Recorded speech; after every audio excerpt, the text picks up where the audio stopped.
Paul? We lost Paul's connection in England. That happens sometime. Let's get him back on, because I want to get Paul Watson's take. We couldn't even contact England on our studio lines in Texas today, so we used the Genesis lines in Minnesota. Maybe some phone things going on between the United States and the UK over in the middle of the Atlantic Ocean, across the pond there. But that's why I'm trying to be friendly about this, and I have no illusions. I know Beck's an operative. I know he's not going to listen. But at least I'm going to be on record now pointing out he was for the banker bailout and the Patriot Act and demonized Ron Paul supporters and said use the U.S. Army on us. And yesterday I was watching him.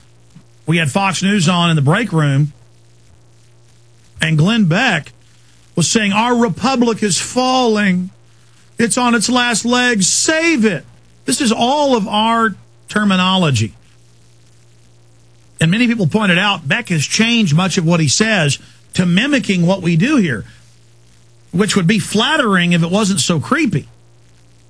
All I want is freedom and the republic saved.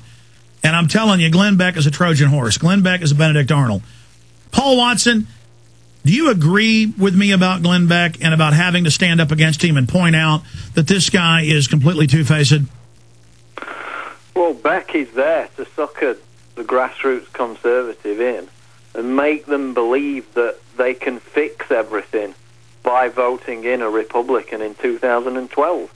I mean, Beck is the equivalent of what people like Olbermann and all those MSNBC anchors were before Obama got in. You know, they put it out that we could get the change we deserved by voting in Obama. Everybody went out and did that, and look what we've got. We've got the exact same policies, and in fact an aggressive expansion of those policies, both with the wars and the financial bailout. So it's about making people veiling the fact that the only way to change the system is to reject the two-party monopoly, but Beck is hooked into that. And I mean, for years before he even was on television, we would talk about Beck and post articles on the website about how he was a virulent neocon. And he always has been.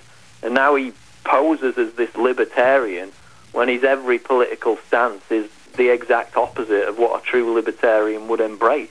Well, Paul, I know him so well, I was able to successfully predict how he would debunk FEMA camps. When there's bills introduced to set them up, they're already set up.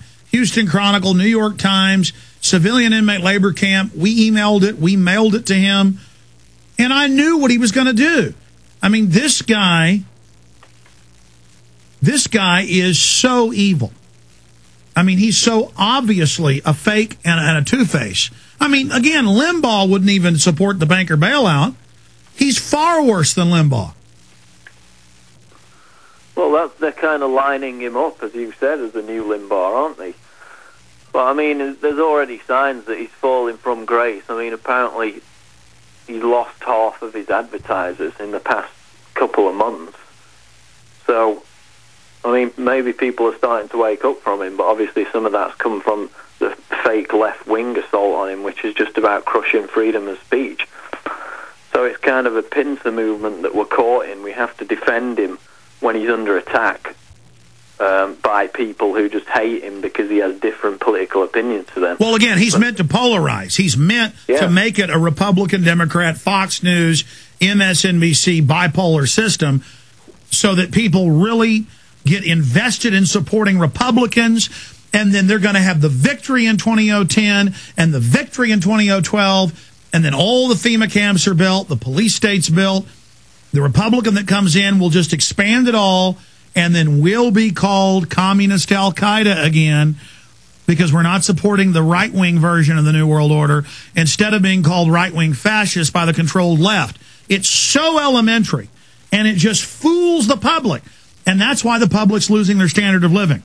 That's why foreign banks are raping you in a big way for tens of trillions of dollars in the last few months. And Paul, I mean, The good news is, though, a larger and larger portion of people are getting that both parties are controlled, are understanding the bait and switch. And I don't think this is going to work much longer. I mean, they pulled a rabbit out of their hat with Obama, and the same people that run Obama, Wall Street, are the same ones that run Beck. Beck and Obama are really twins in this thespian, theatrical, Shakespearean event. And there's not many more rabbits they can pull out of a hat. Time is running out. People aren't sophisticated enough to know exactly what's happening, but they know they're being lied to. Well, the fact is that trust in government and corporate media is at an all-time low. I mean, the figures are that 29% trust the mainstream media, which even that seems like a high number. But the fallout from that is the responses for authorities to claim that, you know, quote, conspiracy thinking has infected all areas of society, which produces things like the Psychology Today hit piece that we featured a couple of years ago. It's not conspiracy thinking. It's not some virus of mindless thinking that everything's a conspiracy that's infected society. It's just the fallout from the fact that government and media have lied to us so consistently and so brazenly for the past decade, you know, in our face, basically, that people are going to lose trust in everything. And that's why... And that, by the way, is a problem. It's good to question, but the system has lied so much and been caught staging terror attacks and been caught engaged in every form of corruption, and CPS nationwide openly run, almost in every case, by pedophiles. I mean, they're openly admitting they're drugging our water and poisoning us in the White House Science Czar's own textbook. It's all so real that now the public doesn't trust anything, even if it is bona fide. The public's still lazy. They won't go check stuff out. So they just think everything's a lie. I mean, society, Paul, is degenerating and collapsing. I do want to tell the listeners right now, and that's part of the New World Order plan, this learned helplessness, where things get so bad that everybody just kind of gives up. Well, yeah, and I mean, there's two ways that can fall. The way that it's going at the moment is that people have no trust in any authority whatsoever, so they're kind of just falling back on the celebrity mindlessness and the little obsessions that they have in their own personal lives, and they're just focusing on what they can personally control and then trying to ignore what's going on in the world. I mean, that's what's happening at the moment from what I can see. But I mean, the other end of it is, if people lose that much trust in any authority whatsoever, then you're just going to get anarchy in the end.